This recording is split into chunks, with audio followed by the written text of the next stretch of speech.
한번 따라 하실까요? 승리를 위해 넘어야 할 마지막 위기. 승리를 위해 넘어야 할 마지막 위기. 어떤 도시를 가거나 어떤 지역을 가다 보면 짓다가 완성하지 못한 건물을 보면 참 안타깝습니다. 특별히 목사 눈에는 뭐만 보이느냐 하면 교회만 보여요. 그래서 어느 지역에 갔는데, 어느 도시에 갔는데 건물을 짓다가 완성하지 못하고 빼대만 있다든지 아직 완공되지 않은 건물이 있는데 그게 교회면 얼마나 마음이 아픈지 모릅니다. 요즘 교회가 건축하다가 망하기도 하고 있던 교회도 이단에게 넘어가기도 하고 참 교회가 어려운 시절을 보내고 있습니다.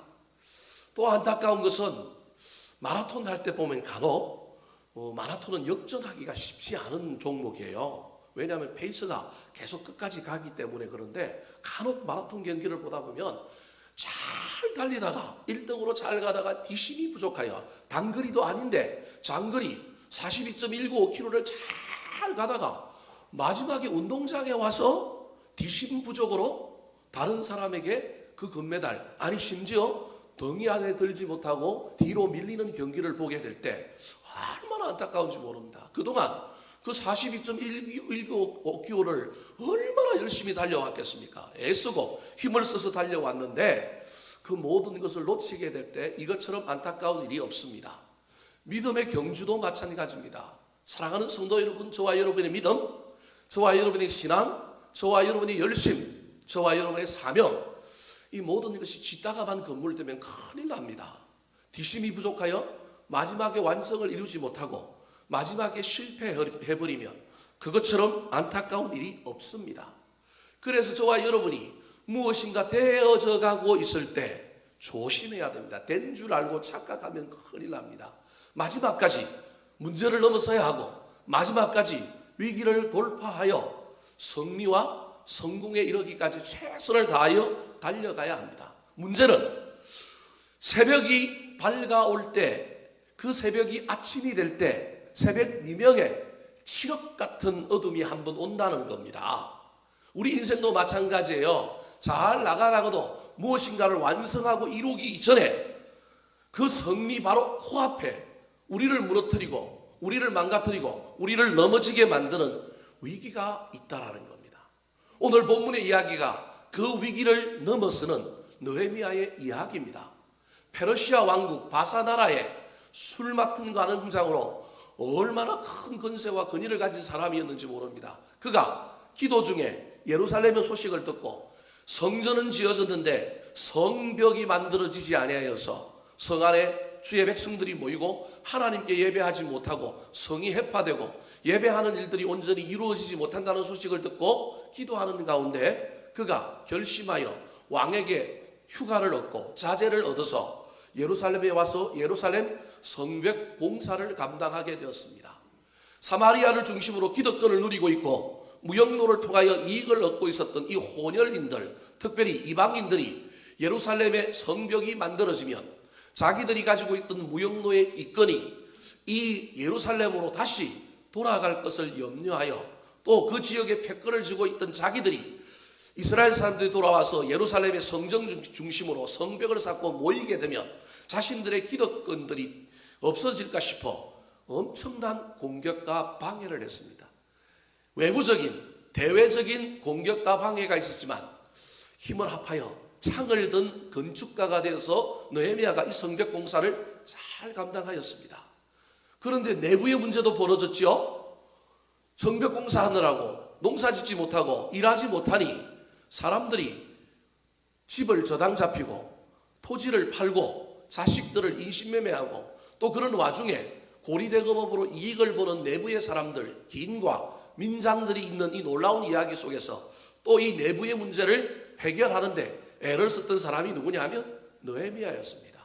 대외에 이런 모든 문제를 전부 다 해결하고 드디어 성벽 공사가 거의 마무리되어서 성벽들이 다 이어졌을 뿐만 아니라 높이가 절반까지 만들었던 것이 이제는 어느 정도 높이도 다 만들어져서 마지막 공사의 작업, 뭐만 남았느냐 하면 문짝을 다는 일만 남게 되었습니다. 그것이 바로 오늘 본문 1절의 이야기입니다. 자, 1절 말씀 같이 한번 읽어볼까요? 시작! 산발락과 도비아와 아라비아 사람 게셈과 그 나머지 우리의 원수들이 내가 성벽을 건축하여 허물어진 틈을 남기지 아니하였다함을 들었는데 그때는 내가 아직 성문에 문짝을 달지 못한 때였더라. 성벽을 건축하여 허물어진 틈을 남기지 않고 다 이어졌다는 말입니다. 그런데 단지 하나 부족한 것이 있는데 그것이 무엇이냐면 문짝만 달지 못한 거예요. 근데 이 소문을 누가 듣느냐 하면 반대자들, 대적자들인 산발락과 도비아와 그리고 아라비아 사람 게셈이 듣고 마지막 최후의 발악, 마지막 문제를 만들고 마지막 위기를 조성하며 나아가려고 하는 이야기가 펼쳐지게 되는 것입니다. 모든 비전과 꿈에는 반드시 위기와 어려움이 있습니다. 그런데 그 비전과 꿈을 이루기 직전에는 더 큰 위기, 더 큰 문제가 있다는 사실을 기억해야 합니다. 그때 뒤심부족으로 무너지면 안 되고 더욱 힘을 내어서 반드시 최후 승리자가 되어야 합니다. 우리 주님께서 골고다 십자가 언덕길을 갈 때 뒤심이 부족하여 십자가 지고 가다가 넘어졌는데 그걸 누가 짊어지고 가요? 구레네 사람 시몬이 짊어지고 가서 우리 주님 끝까지 골고다 언덕 십자가의 사명을 다했던 것처럼 저와 여러분도 때로는 내 힘으로, 때로는 주님이 부어주시는 힘으로, 때로는 격려하는 여러 사람들의 이야기와 도움과 위로를 통하여 최후 승리의 그 길을 걸어가는 저와 여러분 되시기를 우리 구주 예수 그리스도의 이름으로 축원합니다. 자, 그러면 승리하기 위하여 넘어가야 할 마지막 위기는 어떤 위기가 있을까요? 오늘 본문에 느헤미야가 직면한 반대, 그 마지막 위기는 무엇이며 그가 이런 위기, 이런 반대를 어떻게 넘어갔을까요? 첫 번째 위기입니다. 따라 하시겠습니다. 암살의 위기. 암살의 위기. 오늘 본문에 보면 느헤미야가 마지막 문짝을 달기까지 거센 공격에 시달리게 되는데 첫 번째 위기가 암살의 위기입니다. 악한 마귀는 어떤 일이 되지 않게 만들려고 할 때 제일 먼저 쓰는 것이 지도자를 넘어뜨리고 지도자를 쓰러뜨리는 것입니다. 돈, 물질, 환경, 자원 이런 것도 중요하지만 모든 일에 있어서 가장 중요한 것은 무엇이냐면 사람입니다.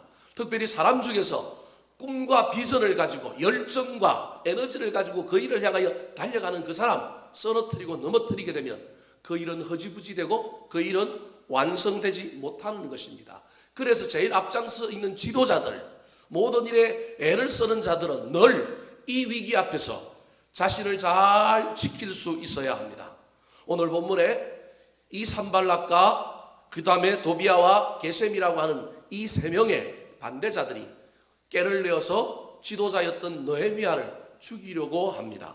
2절 말씀 같이 읽어보겠습니다. 시작. 산발락과 게셈이 내게 사람을 보내어 이르기를 오라 우리가 오노 평지의 한 촌에서 서로 만나자 하니 실상은 나를 해하고자 함이었더라. 중간에서 만나자라는 거예요. 예루살렘과 사마리아 중간이 오노 평지라고 하는 곳인데 예루살렘에서 한 50km, 40한 2, 3km 가면 되는 지역에 있는 평지입니다. 1대1 만남 것처럼 꾸며서 오라고 하는데 평지다 보니까 숨겨놓고 군사들을 보내어 이 느헤미야를 죽이기 쉬운 곳인 거예요. 실상은 죽이고자 오라고 하는 거고 겉으로는 야 우리 만나서 회담하자, 평화조약 맺자, 우리 좀 의논해보자 그런 대의명분을 내걸고 이 느헤미야를 불러내는 것입니다. 실상은 나를 뭐하고자 합니다고요? 해하고자 합니다. 이걸 간파한 것이 누구냐 하면 느헤미야인 거예요. 암살의 얘기, 자기를 죽이고 지도자를 썰어 넘어뜨려서 그 하고자 하는 모든 일을 무너뜨리려고 할 때 이 위기 앞에 느헤미야가 지금 분별력을 가지고 있어요. 이 암살의 위기를 넘어서는 첫 번째 느헤미야의 능력은 뭐냐면 영적인 분별력입니다. 드러난 문제만 바라보는 것이 아니라 그 문제 뒤에 무엇이 있느냐, 단순한 만남이 아니라 실상은 나를 뭐하고자 합니다? 해하고자 합니다라고 하는 분별력을 가지고 있었던 사람이 누구냐면 느헤미야입니다. 느헤미야에게 어째서 이런 분별력이 있었을까요? 무슨 일이 되어지고 성공이 일어나고 우리 마음대로 무엇이 되어질 때 저와 여러분은 분별력보다는 교만에 가득 차게 되고 타성에 젖게 되고 우리가 너선해져서 영적으로 깨어있지 못하여 때로는 이 위기 앞에 우리의 분별력이 녹슬게 될 때가 얼마나 많은지 모릅니다. 제가 보기엔 성경은 구체적으로 기록하고 있지 않지만 느헤미야가 이 산발락과 도비야와 이 게셈의 이 계계를 깨뚫어 볼 수 있었던 것은 그가 성령 충만했고 여전히 기도함으로 그의 모든 일 앞에 달려갔음을 보여주고 있습니다. 오늘 본문에도 끊임없이 어떤 사건이 나올 때마다 느헤미야는 화살기도, 적극적인 기도, 바로 현장에서 하는 기도를 하고 있습니다. 기도하는 자, 성령 충만한 자, 말씀 붙든 자, 그 사람은 교만하지 않고 겸손하여 영적인 분별력을 잃어버리지 않게 되는 것입니다. 사랑하는 성도 여러분, 이 밤에 저와 여러분도 기도하러 왔으니 우리 인생의 문제도 해결해야 되지만 주여 저에게 지혜를 주시고 영적인 분별력을 주셔서 눈앞에 보이는 것만, 귀에 들리는 것만 보고 듣는 자가 아니라 영적인 분별력으로 실상을 보는 자가 되게 도와주시옵소서. 기도하며 나아갔으면 좋겠습니다. 뿐만 아니라 느헤미야는 이 암살의 위기 앞에 첫 번째 그가 사용한 능력이 분별의 능력이라고 한다면 두 번째로는 거절과 집중력을 발휘합니다. 몇 절에 나옵니까? 3절 말씀 같이 한번 읽어보겠습니다. 시작. 내가 곧 그들에게 사자들을 보내어 이르기를 내가 이제 큰 역사를 하니 내려가지 못하겠노라. 어찌하여 역사를 중지하게 하고 너희에게로 내려가겠느냐 하매 단호하게 거절하지 않습니까? 내려가지 못하겠노라. 거절했습니다. 여러분 할 수만 있다면 저와 여러분 인간관계 때문에 어떤 평화를 지키고자 하는 단순한 생각 때문에 옳고 그름의 문제에서 명확한 태도를 취하지 못하는 것이 있다면 우리가 느헤미야처럼 거절할 건 거절했으면 좋겠습니다. 거절할 뿐만 아니라 느헤미야가 쓰고 있는 이 암살의 위기 앞에 그가 이 모든 문제를 해결하고 있는 또 다른 방법은 어찌하여 역사를 중지하게 하고 너희에게로 내려가겠느냐. 미션에 집중하겠다는 거예요. 본질에 집중하겠다는 거예요. 내가 그동안 뭘 품고 왔는지, 뭘 바라보고 왔는지를 잘 기억하여 그것만 바라보며 달려가겠다는 겁니다. 이것이 느헤미야가 암살의 위기, 자기의 본연의 위치를 벗어놓고 딴 곳으로 집중력을 돌리려고 하는 이 대적자들의 앞에서 그가 그 문제를 해결하고 나아가는 겁니다. 이 타협을, 이 제안을 이 대적자들이 몇 번이나 했다고 사절에 기록하고 있습니까? 4번이나 기록했대요. 마지막 5번째는 또 다른 편지를 보내지만 4번이나 보냈는데도 불구하고 단호하게 거절하고 단호하게 나는 내 갈 길을 간다. 나는 내가 바라보고 있는 것이 있다. 내 인생의 목표는 이거다. 내 사명은 이거다라고 그렇게 말하며 집중하며 달려가고 있는 것입니다. 그렇습니다. 어떤 고난에서도 우리가 놓치지 말아야 할 것은 주께서 주신 소명과 사명입니다. 힘들고 어려워도 할 일은 하고 가야 합니다.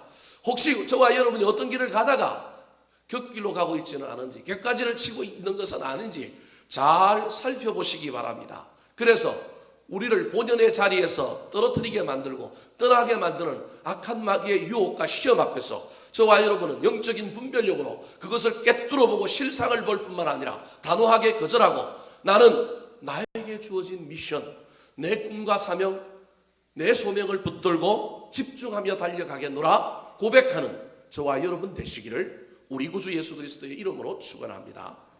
두 번째로 최후 승리를 얻기까지 승리하는 그 놀라운 느헤미야의 이야기가 완성되기 전에 그가 마지막으로 겪었던 위기는 어떤 위기일까요?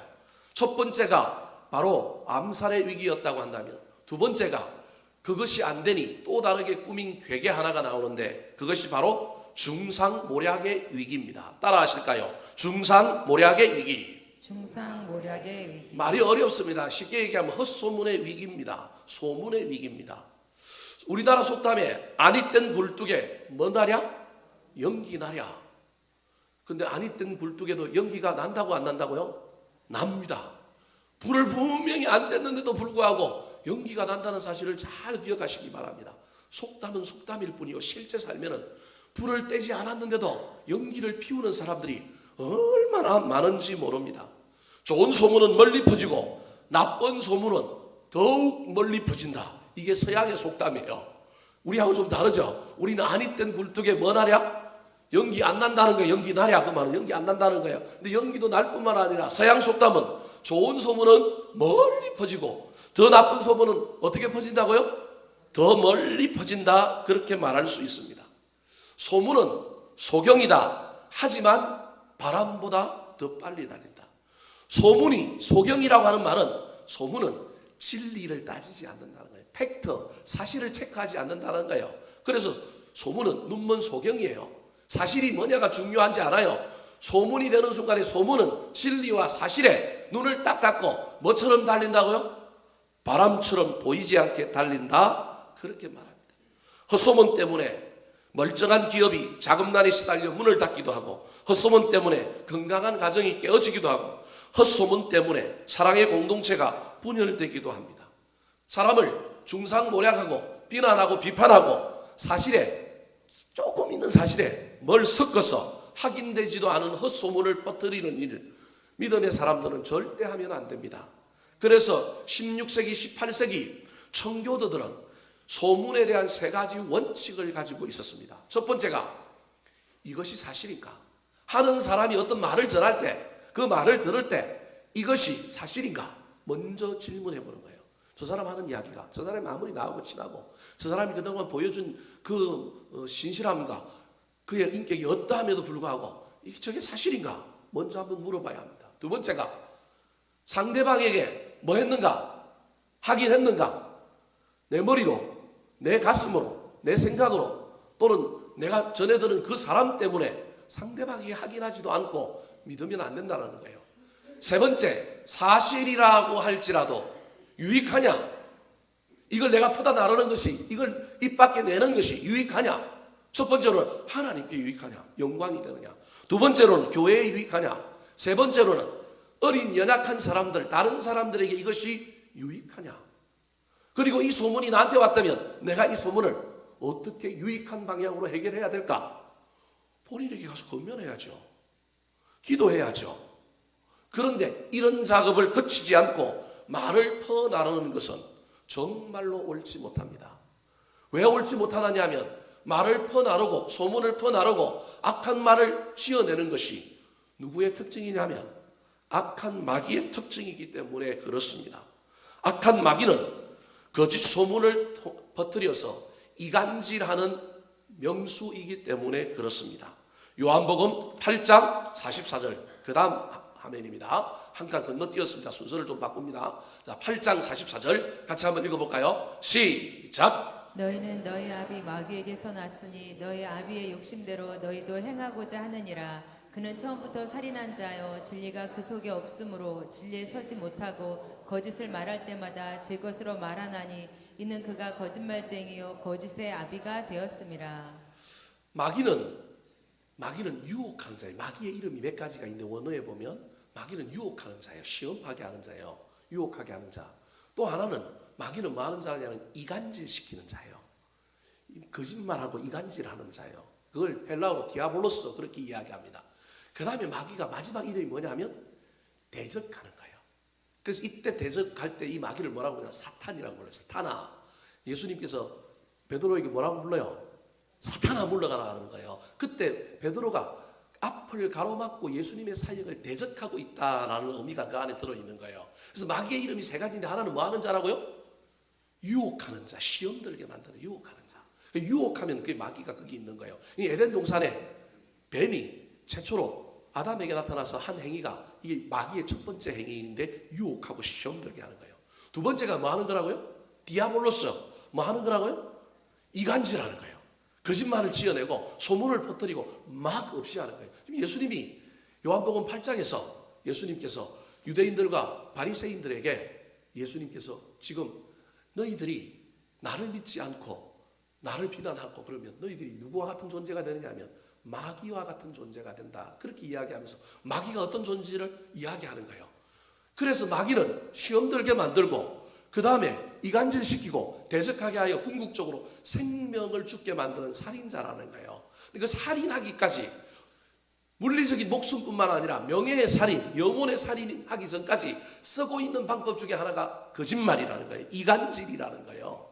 오늘 본문에도 이 거짓말과 이간질을 쓰고 있는 마귀에게 사로잡힌 졸개들 세 사람이 나오는데 그 사람이 누구냐면 바로 산발락과 도비아와 게셈이라고 하는 사람입니다. 이 사람들이 뭘 지어내느냐 하면 헛소문을 지어냅니다. 어떤 소문을 지어냈을까요? 6절 말씀 같이 한번 읽어볼까요? 시작. 그 글에 이르기를 이방 중에도 소문이 있고 가스무도 말하기를 너와 유다 사람들이 모반하려 하여 성벽을 건축한다 하나니 내가 그 말과 같이 왕이 되려 하는도다. 없는 소문을 만들어내는데 5번째 편지를 보내는데 편지를 이상하게 보냅니다. 어떻게 보내느냐 하면 봉하지 않고 어떻게 하는 거예요? 봉하지 않은 편지 형태로 종에게 들려보내는 거예요. 왜 그렇게 할까요? 보고 뭐 하라고? 소문내라고. 전달하는 사람도 보고 소문내라고. 보고 소문내라고. 제가 만약에 누군가가 마음에 안 들어서 그 사람을 넘어뜨리러 가면 저도 편지를 봉하지 않고 몇 사람한테 이거 누구한테 갖다 줘라 그러면 사람이 편지 갖다 주는데 안 봉해져 있으면 보고 싶을까요? 안 보고 싶을까요? 보고 싶은 거예요. 그래서 그걸 보는 순간 뭐가 근질근질할까요? 입이 건질건질하면서 아까 청교도가 가지고 있던 3가지 원칙을 사용하는 것이 아니라 내가 안 볼 것을 본 거예요. 귀한 정보를 획득한 거예요. 그 순간 이건 사실로 그냥 받아들이는 거예요. 진리로 받아들이는 거예요. 입이 건질건질해서 그 본 걸 어떻게 하고 싶으냐면 막 나팔을 불고 싶은 거예요. 이 원리를 이 반대자들이 지금 어떤 한 종에게 이 편지를 느헤미야에게 전하라 그러면서 그 편지에 글을 쓴 것이 6절이에요. 자, 6절 다시 한번 보여주시겠어요? 그 글에 뭐라고 얘기하고 있느냐면 그 글에 이르기를 이방 중에도 소문이 있고 가스무도 말하기를 이제 우리가 잘 알지 못하는 인물들이 등장해요. 이 가스무가 누굴까? 앞에 나오는 아라비아 사람 게셈을 발음을 좀 잘하면 가스무가 된다 이렇게 말하는 사람도 있어요. 그래서 이 가스무가 아마 이 아라비아 사람 게셈일 거다. 즉 암몬의 총독이 도비하고 그 다음에 사마리아의 총독이 산발랏이고 아라비아의 총독이 누구냐면 게셈이란 말이야. 이 사람들이 각각의 총독들인데 이 지역의 패권이 예루살렘으로 넘어가는 걸 싫어하여 이런 소문을 만들었다. 그래서 저 가스무가 게셈일 거다 그렇게 추측하는 사람들이 있습니다. 명확하지가 않아요. 중요한 건 이 사람이 누구든지 간에 지금 이 지역에서 많은 사람들이 잘 아는 사람이라는 거예요. 누구든지 아는 사람, 신뢰할 만한 사람.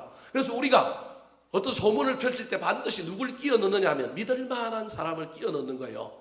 학자들도 또는 TV에 나오는 사람들도 자기 주장을 이야기할 때 뉴스를 할 때 뉴스에 보면 꼭 대학 교수를 하나 끼워 넣고 뭐 누구를 끼워 넣어갖고 그 사실을 이야기하게 만들잖아요. 그건 그 사람의 신뢰를 통하여 내가 하는 말이 뭐라고 지금 주장하고 싶은 거예요. 사실이다 옳다라고 하는 것을 주장하고 싶은 거예요. 그래서 저 가스무라고 하는 사람이 정확하게 누구인지는 모르겠지만 그 당시 그 지역에 알고 있는 모든 사람들이라는 거예요. 존경받는 사람이라는 거예요. 그 가스무가 말하기를 그러니까 내가 지어낸 소문이 아니라는 거예요. 지금 산발락과 도비아가 작전을 썼는데 자기 얘기가 아니라 다른 사람의 이야기인 것처럼 지금 가스무를 끼워 넣어서 이야기하는 거예요. 그 내용이 가스무가 뭐라고 얘기했냐면 너와 유다 사람들이 모반하여 뭘 건축한다? 성벽을 건축한다.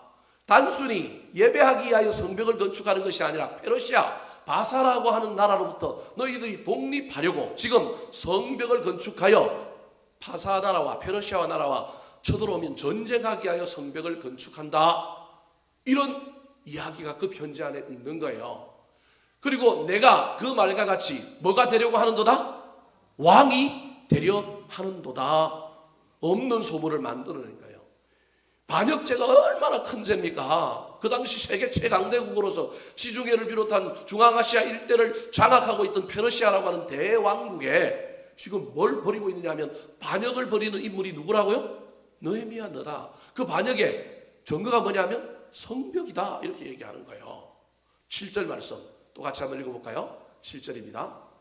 자 시작. 또 내가 선지자를 세워 예루살렘에서 너를 들어 선전하기를 유다에 왕이 있다 하게 하였으니 지금 이 말이 왕에게 들릴지라. 그런즉 너는 이제 오라 함께 의논하자 하였기로. 종교적인 국가가 종교적인 민족이 이 이스라엘 민족이요 유다인들이다 보니까 또 뭐라고 그러냐면 왕이 되려고 하면 신탁이 있어야 되잖아요. 다윗은 누구에게 기름 부음 받아요? 사무엘에게. 그런 것처럼 느헤미야 네가 왕이라고 지금 소문을 내기 위하여 네가 선지자를 통하여 뭐 했다고요? 기름 부음 받았다라고 하는 소문을 네가 지금 내고 있다라는 거예요. 저 선지자가 나중에 보면 이제 누군지 나오는 거예요. 그 선지자가 누구냐면 사실은 느헤미야가 만든 선지자가 아니라 산발락과 도비야가 돈 주고 매수한 선지자 스마야. 그 다음에 마지막 14절에 보면 또 생뚱맞은 여자 선지자 하나가 나와요. 누가 나와요? 노야다라고 하는 또 여자 선지자가 하나 나와요. 그러니까 이런 선지자들이 네가 왕이 될 거다, 네가 기름 부음 받았다, 네가 하늘로부터 신탁을 받았다, 이런 소문을 내는 거예요. 사실은 이들이 누구에게 돈을 받아먹었느냐 하면 산발락과 도비야에게 돈 받아먹고 거짓 예언을 하고 있는데, 이게 느헤미야가 한 것처럼 꾸며서 지금 이야기하고 있는 편지를 누구에게 보낸 거예요? 이 느헤미야에게 보내고 있는 것입니다. 없는 소문, 하지도 않은 이야기를 만들어낼 때 여러분 어떻게 해야 될까요? 저는 옛날 한때 가만히 있으면 되겠지, 말 안 하면 되겠지, 뭐 굳이 그거 갖고 말 섞을 필요가 있는, 사람들이 다 알겠지. 근데 느헤미야가 오늘 본문에서 제가 알지 못했던 걸 하나 가르쳐 준 게 있는데, 그러면 안 된다는 거예요. 우리가 너무 거룩해서, 제가 너무 순진해서 말 안 하고 그냥 가만히 있으면 말이 그냥 물풍성처럼 막 바람처럼 막 이게 커져가지고 막 가는 거예요. 느헤미야가 이 헛소문, 중상모략의 이기 앞에 해결하고 있는, 위기를 넘어가고 있는 첫 번째 태도는 진실을 선포하는 거예요. 아니라고 분명히 뭐 하는 거예요? 이야기하는 거예요. 공식 석상에서 강고 중에 때로는 사람들 앞에서, 때로는 중직자를 모아놓고 얘기를 했어야 되는데 얘기를 안 하면 큰일 나는 거예요. 자, 오늘 보면 몇 절입니까? 8절 말씀 같이 한번 읽어보겠습니다. 시작. 내가 사람을 보내어 그에게 이르기를 내가 말한 바 이런 일은 없는 일이요 내 마음에서 지어낸 것이라 하였나니. 분명히 사실을 이야기하면서 사실을 밝히고, 아니다, 내가 그런 말 한 적 없다, 이건 헛소문이다라고 분명히 밝혔습니다. 그것뿐만 아니라 그 다음에 하고 있는 행동이 중요해요. 여러분, 이런 헛소문, 이런 나를 비난하고 나를 중상모략하는 이야기를 듣게 될 때 여러분 어떤 현상이 나에게 벌어질까요? 낙심, 배신감, 끌어오름, 이런 것 때문에 내가 무엇에 집중하지 못할까요? 마귀는 이런 일들을 통하여 내 에너지를, 내 집중력을 딴 곳으로 돌리는 거예요. 딴 곳으로. 나는 지금 성벽을 완성해야 되고 뭘 달아야 돼요? 문짝을 달아야 되는데 나 지금 뭘 끌어 다녀야 돼? 소문 끌어 다녀야 돼. 소문의 불을 끌어 다녀야 되는 거예요. 소문의 불을. 여기저기 막 불을 놓는 거예요. 지금 그 불 끊으라고 정작 해야 될 일을 뭐 하는 거예요? 못 하는 거예요. 뿐만 아니라 여기저기 불 나는 거 보고 내 마음이 어떻게 되느냐 하면 낙심하게 되는 거예요. 이때 이 느헤미야가 쓰고 있는 전략은 사실을 밝힐 뿐만 아니라 집중하기 위하여, 하나님, 내 마음이 흔들리지 않게 해주십시오. 흔들리지 않는 마음, 불 끄러 다니는 것이 아니라 내 본질이 뭐고 내 사명이 무엇인지를 알고 거기에 집중하게 만드는 기도를 합니다. 자, 9절 말씀 같이 한번 읽어볼까요? 9절입니다. 9절이 없대요. 제가 PPT를 안 만들었대요. 자, 9절 우리 성경을 보고 한번 읽어볼까요? 9절입니다. 시작. 이는 그들이 다 우리를 두렵게 하고자 하여 말하기를 그들의 손이 피곤하여 역사를 중지하고 이루지 못하리라 함이라. 이제 내 손을 힘있게 하옵소서 하였노라. 여러분, 느헤미야가 영적인 분별력, 성령이 얼마나 충만했는지를 알 수 있는 단어가 인언이라고 하는 단어예요. 아까도 분별하여 실상은 나를 뭐하고자 합니다? 해하고자 합니다. 보이는 현상만 보는 것이 아니라 보이는 현상 뒤에 것을 보고 이 현상 다음에 미래가 어떻게 펼쳐진 걸 볼 수 있다면 위기를 넘어갈 수 있는 거예요. 그런데 우리 인간이 위기를 당하고 문제를 당하다 보면 그게 안 보이는 거예요. 이 영적인 분별력이, 통찰력이 떨어져서 그런 거거든요. 그런데 여기 느헤미야는 그게 보이는 거예요. 영적으로 충만하니까. 그래서 이는 그러는 거예요. 왜 이런 헛소문을 퍼뜨리고 이런 편지를 왜 나한테 보내는지 그가 진단을 두 가지를 해요. 9절에 뭐라고 얘기하냐면 이는 그들이 우리를 뭐하게 하고 두렵게 하고 내 마음에 두려움을 심어 놓는 거예요. 또 다른 하나가 뭐예요? 손이 피곤하여 역사를 뭐하고? 손이 피곤하다고 말은 성경에 손이 늘어졌다, 늘어뜨린 손, 꿇은 무릎, 뭐 이런 얘기들이 성경에 주로 많이 나와요. 어떤 사람을 세우고 어떤 사람에게 힘과 능력을 할 때 뭘 강하게 해요? 무릎을 강하게 하고 뭘 강하게 해요? 손을 강하게 한다. 이런 표현이 성경에 나와요. 이 사람들은 이런 표현들은 이 낙심하지 않았다는 표현이에요. 다시금 용기와 열망을 가졌다는 표현이 그런 표현인데 그 반대가 손이 늘어졌다라고 하는 말이에요. 손이 늘어진 사람, 여러분 주부들 다 알잖아요. 남편이 속 썩이고 막 남편이 힘들게 하거나 가정에 어려우면 손이 늘어져서 뭘 안 해요? 설거지를 안 하잖아요. 그래서 뭐가 쌓여요? 그릇이 막 쌓이게 되는 거예요. 이게 손이 늘어지는 거예요. 손이 늘어졌다라고 하는 말에 그 중심에는 뭐가 있느냐면 우리의 마음이 어떻게 되는 거예요? 낙심하는 거예요. 두려움과 낙심. 이 편지로 인하여 소기의 목적, 그건 달성하지 못한다 할지라도 사선의 목적을 이 산발락과 도비아와 이 게셈이 달성할 수 있는데 그게 뭐냐면 느헤미야에게 두려움을 심어주는 거예요. 느헤미야에게 분노를 일으키는 거예요. 느헤미야에게 이 마음속에 낙심이 찾아오게 만드는 거예요. 그걸 누가 간파하고 있느냐 하면 느헤미야가 간파하고 있는 거예요. 그래서 사실을 밝히고 난 다음에 내가 저 사람들 때문에 불 끄러 돌아다니지 않으리라. 내가 엉뚱한 곳에 에너지 쓰지 않으리라. 그래서 뭐라고 얘기하고 있냐면 9절 마지막에 이제 내 손을 힘있게 하옵소서. 이게 느헤미야의 기도예요. 이제 내 손을 뭐하게 하옵소서? 힘있게 하옵소서. 이 손으로 기도하고 이 손으로 문짝 다는 일에 이 손을 쓰게 해주십시오. 사명에서 벗어나지 않게 해주십시오. 내 마음에 들어온 두려움과 근심과 낙심 때문에 내가 바라봐야 할 것, 내가 계속해서 달려가야 할 그 길을 가지 못하는 우를 범하지 않게 해주십시오. 기도하고 있는 겁니다. 사랑하는 성도 여러분, 헛소문에 혹시 여러분의 마음을 빼앗기고 있습니까? 느헤미야처럼 사실을 이야기하십시오. 한 번은.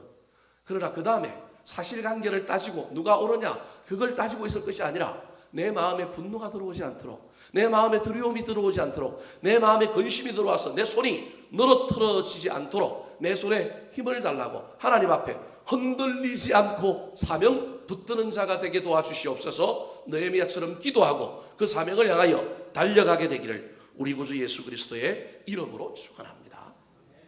마지막으로 최후 승리를 얻기 위하여 느헤미야가 문짝을 달고 성벽 공사를 완성하기 위하여 그가 넘어가야 했던 위기가 뭘까요? 따라 하시겠습니다. 영적 지도자의 위기. 영적 지도자의 위기. 이 설교는 참 제가 하기 힘들었어요. 사실은 이게 저에 대한 문제이기 때문에 그래요. 목회자들에 대한 문제이기 때문에 그래요. 교회 안에 오늘 본문이 시사해 주는 바가 이런 부분도 있어요. 교회 안에서 신앙생활을 하다 보면 누구 때문에 넘어질 수도 있어요? 목회자 때문에 넘어질 수 있는 거예요. 지금 느헤미야가 누구 때문에 넘어질 위기에 처한 거예요? 목회자 때문에 넘어질 위기에 처한 거예요. 알고 보면 여러분 눈에는 그게 안 보이지만 이걸 상황을 오늘날의 상황으로 비춰보면 누구 때문에 지금 이 마지막 공사를 못할 가능성이 생기는 거예요? 산발락과 도비아와 게셈 사람이지만 그 사람이 내세운 사람이 오늘 본문에 나오잖아요. 그가 누구예요? 스마야라고 하는 사람이 나와요. 스마야가 제사장, 선지자, 예언자란 말이에요. 오늘날 치면 목회자란 말이에요. 근데 이 목회자가 사꾼 목사인 거예요. 이 목회자가 지금 엉뚱한 예언을 해가지고 누굴 지금 곤욕에 빠뜨리려고 하느냐 하면 느헤미야를 곤욕에 빠뜨리고 일터에서 도망가서 성전에 숨으라고 얘기하는 거예요. 자, 이 스마야가 10절에 등장합니다. 목회자의 표상이라고 할 수 있는 스마야가 등장합니다. 우리를 낙심케 하는 영적인 지도자가 우리 위기 가운데 있을 수도 있다는 거예요. 여러분 이 위기를 겪은 사람들 많아요. 다른 교회에서 이 위기를 겪고 이쪽 교회 온 사람도 있고요. 한국 교회 앞에 이 위기를 겪은 수많은 성도들이 있어요. 이 위기를 우리가 어떻게 넘어가야 할까요? 자, 먼저 이 위기를 일으킨 스마야입니다. 10절 말씀 같이 한번 읽어볼까요? 시작. 이후에 무에다벨의 손자 들라야의 아들 스마야가 두문불출하기로 내가 그 집에 가니 그가 이르기를 그들이 너를 죽이러 올 터이니 우리가 하나님의 전으로 가서 외소 안에 머물고 그 문을 닫자 저들이 반드시 밤에 와서 너를 죽이리라 하기로. 스마야와 느헤미야 사이는 아주 친한 사이인 것 같아요. 그러니까 목사와 평신도 간에 아주 신뢰관계가 있는, 쉽게 얘기하면. 그래서 스마야가 두문불출하니까 누가 신방을 가요? 누가 병문안을 가요? 느헤미야가 병문안을 가는 거예요.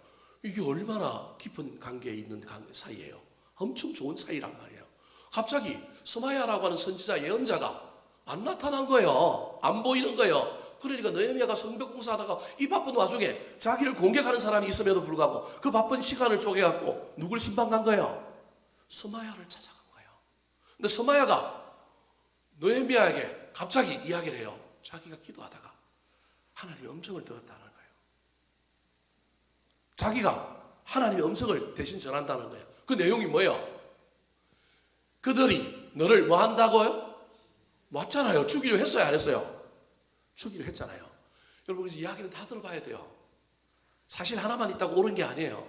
앞에는 사실인데 뒤가 사실이 아니에요. 앞에 이야기를 통하여 느헤미야의 마음을 탁 사고 난 다음에 뒤에 거짓을 끼워 넣는 거예요. 그게 뭐예요? 너를 죽이려 한데 옳터인데 겁이 날까 안 날까요? 어이구, 예언자 입에서 이런 말이 나오니, 선지자 입에서 이런 말이 나오니, 그리고 실제로 자기 삶에 이런 일들이 일어나는 걸 자기가 경험했으니 밤에 온다라는 거예요. 그것도 오늘 밤에 온다라는 거예요. 그러니 네가 하나님의 전으로 가서 외소 안에 머물고 그 문을 닫자. 그러면 네 생명이 뭘 얻으리라? 구원을 얻으리라는 거예요. 여러분, 목회자가 이런 얘기를 했어요. 선지자가 이런 얘기를 했어요. 뭐 어떻게 해야 돼? 그냥 오늘날로 치면 그냥 순종적인 그냥 성도들 입장으로 보면 이거 받아들이고 빨리 뛰어가야지. 여러분, 오해하지 마십시오. 지금부터 제가 하는 말을 오해하지 마십시오. 여러분, 목사 이야기 다 믿으면 안 됩니다. 또 헷갈리죠, 여러분? 네? 여러분, 헷갈리죠? 저는 이런 설교하고 나면 우리 집에 가면 우리 집 사람한테 혼나요. 네? 근데 여러분, 사실이에요. 믿지 말라고 하는 건데 아예 믿지 말라는 얘기가 아니에요. 저를 근본적으로, 기본적으로 신뢰하십시오. 근데 여러분이 만인제사장설에 의하여, 종교개혁의 원리에 의하여 우리가 성경을 읽을 수 있고 우리가 하나님을 만날 수 있는 자라고 하는 사실을 기억하시기 바랍니다. 그것 때문에 여러분이 교만하여 목회자를 대적하고 목회자를 신뢰하지 못하고 기본적으로 목회자와 대적하고 목회자를 깔아뭉개는 시각, 여러분, 그건 옳지 않습니다. 그러나 맹목적으로 따르는 것, 물론 좋은 태도이긴 하지만 여러분, 반드시 여러분이 기도해야 합니다. 그 유명한 사도 바울이 설교를 잘하고 말씀을 잘 전했는데 여러분, 사도행전에 보면 어디 사람들은요? 잘 몰라요? 맞는지 안 맞는지 뭐 했다고요? 상고했다고요. 어디 사람들이?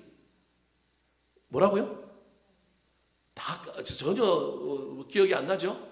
네? 그런 사람들이 있었다라는 거예요. 그 말은 그 사람들이 막 이 마음에 분노가 차있고 불신이 쌓여있던 게 아니라 하나님을 향한 뜨거운 마음, 진리에 대한 뜨거운 마음을 가지고 그 목회자의 말을 처음부터 불신하는 게 아니라 받아들이되, 그럼에도 불구하고 그 말이 맞는지 안 맞는지 집에 가서 상고하는 가운데 은혜를 더 크게 했다라는 말이에요. 들은 말씀보다 더 큰 은혜를 받았다는 의미지, 그걸 가지고 목회자를, 바울을 불신했다, 바울의 말을 의심했다, 이런 말이 아니라는 거예요. 지금 제가 하는 말을 여러분이 그런 측면에서 이해를 해야 돼요. 여러분이 분별할 수 있고 판단할 수 있습니다. 제가 아무리 목사고 제가 하나님을 섬기는 종이지만 제 말이 100% 맞을 수는 없습니다. 부분적으로 틀릴 수도 있습니다. 그래서 여러분이 영적으로 깨어 있어서 그 말을 잘 분별할 수 있어야 합니다. 오늘 스마야가 그런 우를 범하고 있는 거예요. 뇌물 받아먹고 지금 엉터리 사꾼 목사가 되어서 엉터리 예언을 하고 있는 거예요. 그래서 외소로 들어가라는 거예요. 거기 가서 문 닫으면 네 생명을 건진다라는 거예요. 여러분, 지금까지 세 가지 위기를 이야기했는데 이 위기의 핵심이 뭐냐면 다 사명의 자리, 문짝을 달아야 하는 그 자리를 중단하고 그 자리를 떠나가라는 거예요. 마귀는 우리가 가던 길을 자꾸 못 가게 하는 거예요. 하는 일을 못하게 하는 거예요. 사람 때문에, 환경 때문에, 무슨 사건 때문에.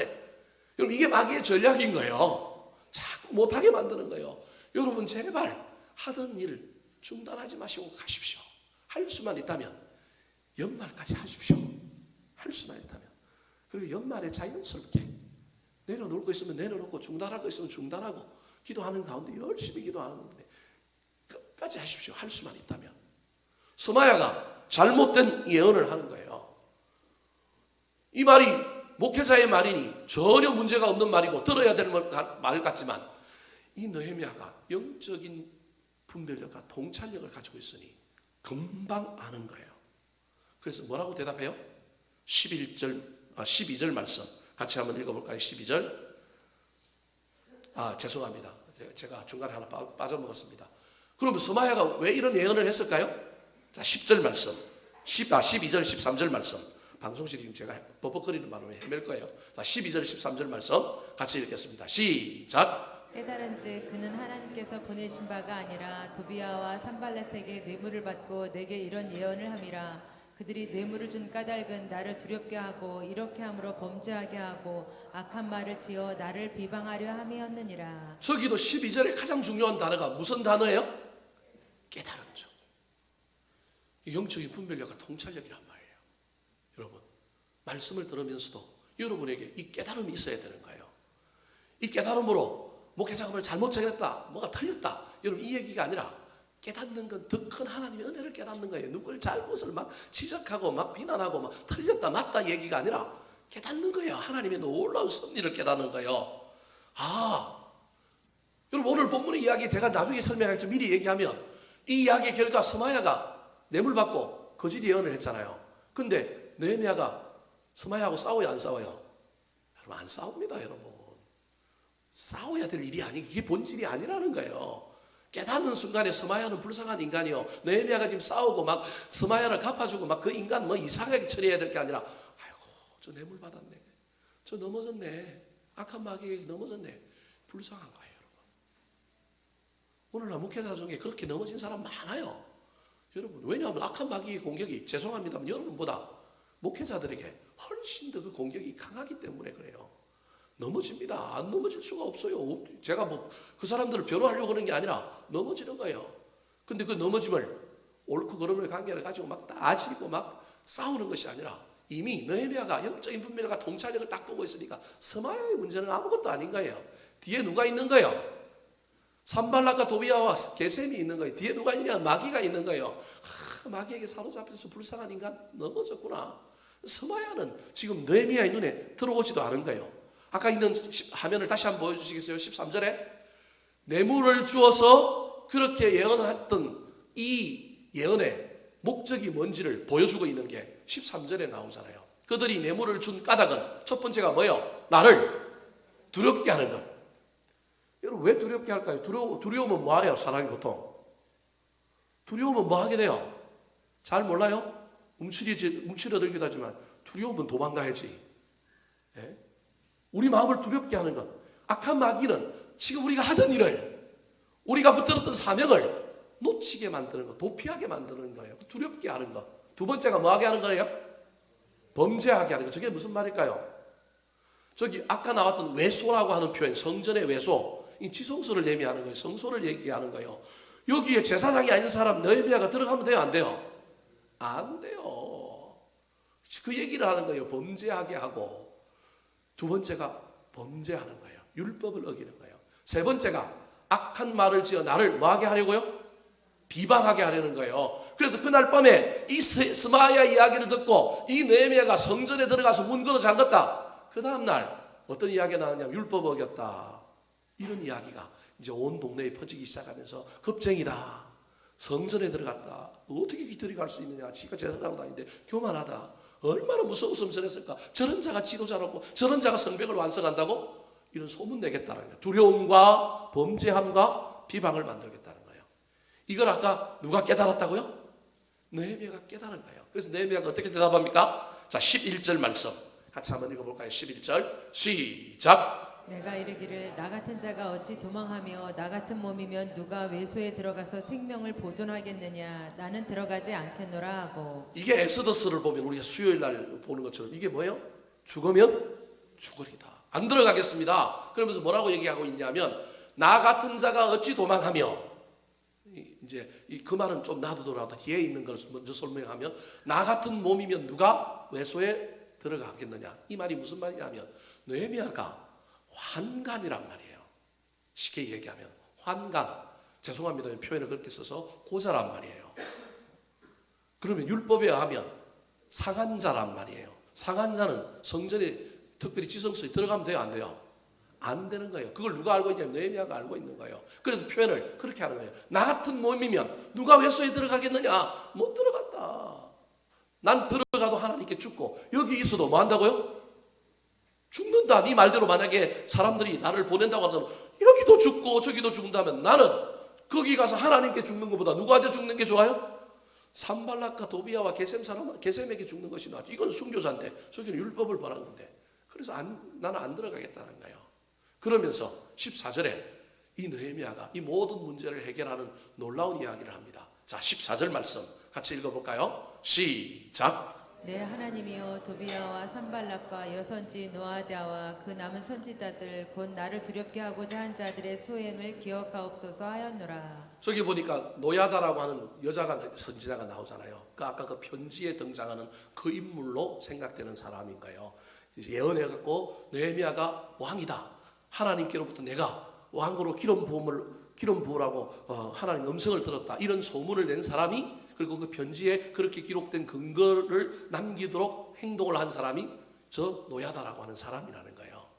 그러니까 이 느헤미야를 시험 들게 만들고 느헤미야를 낙심하게 만드는 지금 누가 나왔느냐 하면 영적인 지도자들이 나왔습니다. 여러분 신앙생활 하다 보면 여러분 이런 지도자를 만나게 됩니다. 여러분 이 땅은 불완전하기 때문에 이 땅에 살다 보면 여러분 이런 영적인 지도자를 만나게 돼요. 그래서 안 만나면 좋겠지만 여러분 안 만나기를 기도하시기 바랍니다. 만나게 됩니다. 저도 어떤 사람에게 그런 지도자였을지도 모릅니다. 근데 중요한 건 제가 저를 변호하려고 하는 것이 아니라 오늘 본문에 느헤미야가 그들하고 싸워요, 안 싸워요? 안 싸우고 14절에 뭐라고 얘기해요? 나를 두렵게 하고자 한 자들의 소행을 하나님 뭐 하옵소서? 기억하옵소서. 누구 손에 맡깁니다? 하나님 손에 맡깁니다. 내 손으로 안 합니다. 나보다 더 무서우신 분, 나보다 더 엄하신 분, 하나님께 가장 가까이 가 있다는 사람들이, 하나님처럼 행동해야 될 사람들이 실수일지 잠깐 넘어진 건지 얻어졌는지 알 수 없지만 그 모든 것 주님이 아시니 누가 해결하라고요? 하나님 해결하십시오. 여러분 우리보다 하나님이 더 착실하게, 하나님이 더 확실하게, 하나님이 더 엄하게 갚아주실 것입니다. 여러분 저와 여러분에게 이 믿음이 있어야 합니다. 그래서 저와 여러분은 이런 위기들 앞에, 이런 우리를 신앙으로 힘들게 만들고 사명을 붙들고 가는 길을 멈추게 만드는 일 앞에 저와 여러분은 사람 때문에, 그 사람 때문에 내가 그 길을 못 갔다, 그 사람들이 나를 힘들게 해서 못했다, 그러지 마시고 느헤미야의 본을 따라서 끝까지 이 사명의 길, 문짝을 다는 그 길을 향하여 걸어갔으면 좋겠습니다. 그래서 오늘 본문 다음에 나오는 15절에 드디어 52일 만에 느헤미야가 뭘 완공해요? 성벽을 완공하는 거예요. 놀랍지 않습니까? 수많은 반대와 수많은 어려움과 자원도 없어요. 환경도 좋지 않아요. 여러 가지 반대가 있었어요. 죽을 고비를 넘겼어요. 영적인 지도자가 자기를 시험 들게 만들고 자기를 넘어뜨리려고 해요. 그럼에도 불구하고 이 모든 일을 다 물리치고 완성한 사람이 누구라고요? 느헤미야입니다. 스마야, 노야다보다 믿음이 더 좋은 사람이 누구예요? 느헤미야입니다. 여러분 저보다 우리 교회 믿음 좋은 사람이 이미 더 많지만 저보다 믿음 좋은 여러분이 되었으면 좋겠습니다. 그래서 여러분이 영적인 분별력과 통찰력을 가지고 하나님 앞에 바로 서 있을 뿐만 아니라 나에게 주어진 그 사명의 자리, 나에게 주시는 그 성벽공사, 영적인 성벽공사, 내가 달아야 할 그 문짝을 끝까지 달고 나아가는 저와 여러분 되시기를 우리 구주 예수 그리스도의 이름으로 축원합니다. 한번 따라 하실까요? 승리를 위해 넘어야 할 마지막 위기, 승리를 위해 넘어야 할 마지막 위기, 암살의 위기, 암살의 위기, 중상모략의 위기, 중상모략의 위기, 영적 지도자의 위기. 영적 지도자의 위기, 또 한번 따라할까요? 위기를 넘어 성공을 이루는 사람, 위기를 넘어 성공을 이루는 사람, 분별하고 집중하는 사람, 분별하고 집중하는 사람, 헛소문에 흔들리지 않는 사람, 헛소문에 흔들리지 않는 사람, 원망과 분노 대신 말씀과 기도를 붙든 사람. 원망과 분노 대신 말씀과 기도를 붙든 사람. 이 시간 우리